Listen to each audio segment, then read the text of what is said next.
Hey, what's up guys? This is Matt with Dragon's Horde Gaming. Today I'll be showing you how to remove scratches from your Nintendo GameCube Jewel.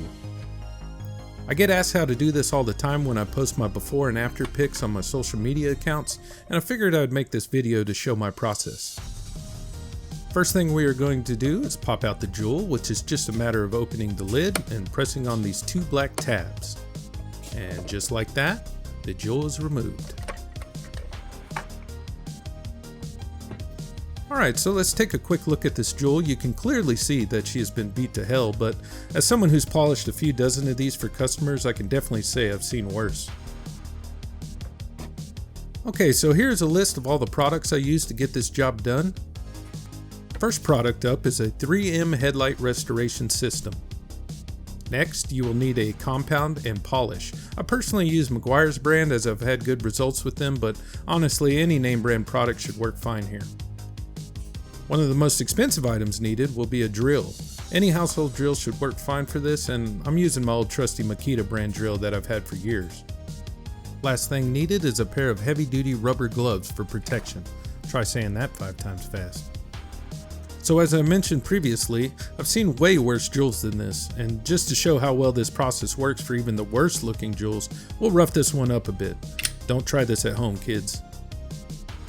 Ugh, and since when do you carry a switchblade? It's a long story, Mother. Neat.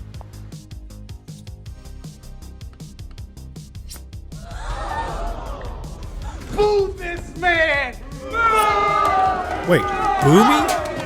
No wait, I'm just doing a tutorial video. It'll be fine in the end, I promise. Damn, did you just throw a shoe at me? Who throws a shoe, honestly? Jesus Christ, are they gone? Ah, thank God that's over. So let me show you what is included in the 3M Headlight restoration system. Let's just get this opened up and on the table. Come on, hurry up, man. Got things to do. Okay, and first thing is trash. And next, more trash. These are the instructions if you want to use the product for its intended purpose of restoring your headlights. Keep them and try it out later if you like. So this does come with its own compound, and it may work fine for this process, but I've had such great results with the Meguiar's that I honestly haven't tried it. If you do and it works well for you, let me know in the comments. More trash.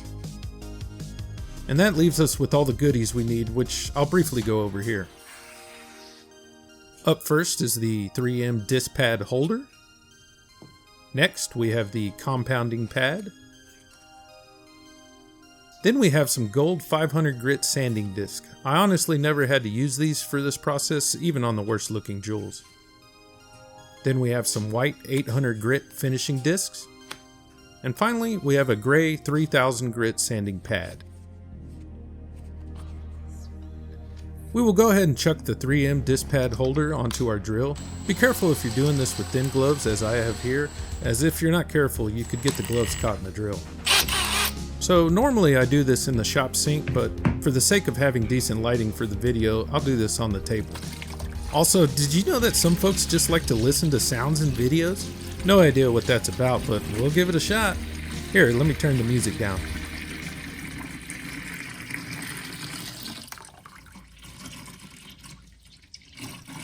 Really? People just like listening to stuff like this? Jeez, okay, I gotta go to the bathroom. I'll be right back.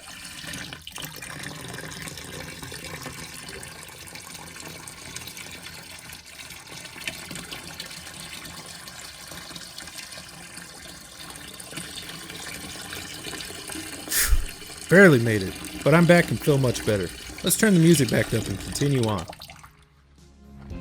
Okay, next we'll throw the rubber gloves on the table dramatically for some reason, before putting them on for protection.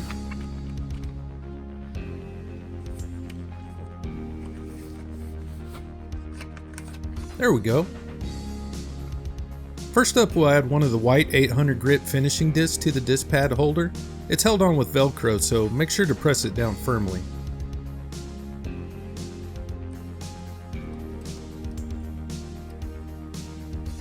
Here I'm poorly trying to demonstrate why the thick rubber gloves are necessary. I have tried this before without the gloves and have been cut, so that's why I recommend them. One final look before we get started. Like I said, this is usually done under the shop sink, so I'll get the Jewel wet under the faucet and then sand for a bit, and once I start to feel too much resistance from the removed material, I'll get it wet again and then sand and then wet and then sand. You get the idea.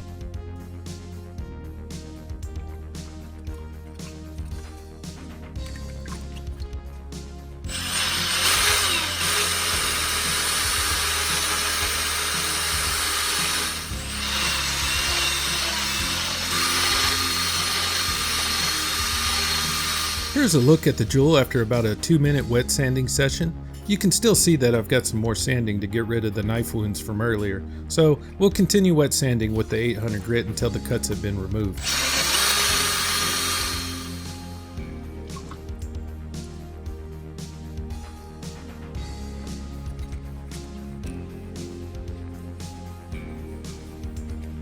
There, much better. This is after another minute or so of wet sanding with the 800 grit finishing discs.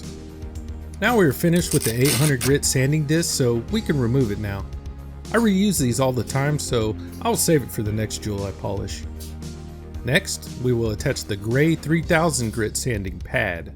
Same as the previous pad, just make sure it's on firmly before proceeding.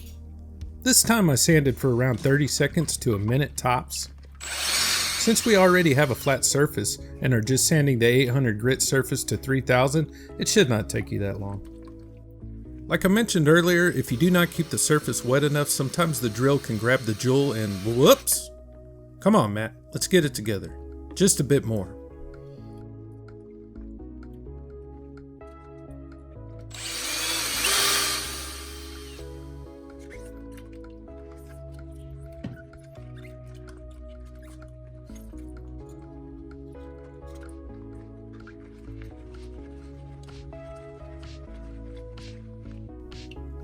So far so good.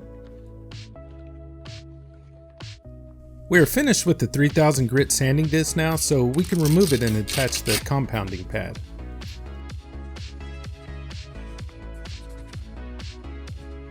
Same as before, just make sure it's firmly secured before proceeding. Here's one last look before buffing.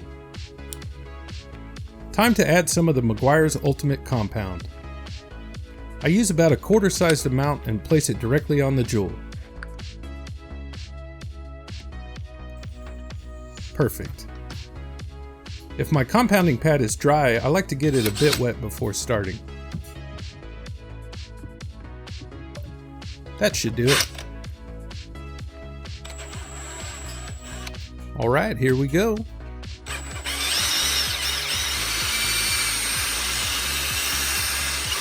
This process should only take around 30 seconds or so.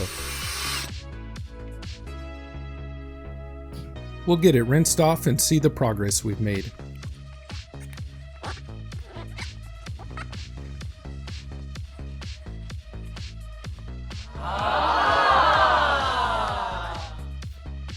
So now we will use the Meguiar's Ultimate Polish.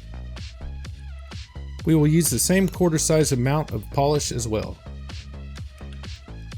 I'll re-wet the pad and get started.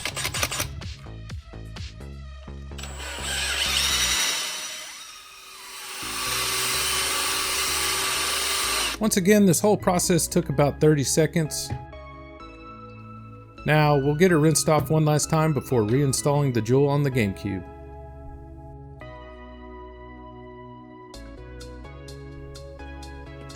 One product I forgot to mention previously that I like to use is a microfiber cloth. The ones I use are made by Elite Tech Gear and work well.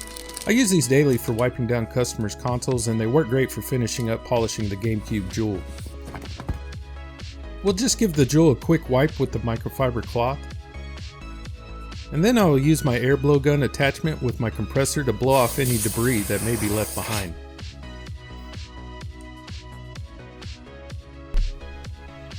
All the products in the video can be found in the description. I also have a link for my Amazon store page that contains all the products I use day to day in the shop.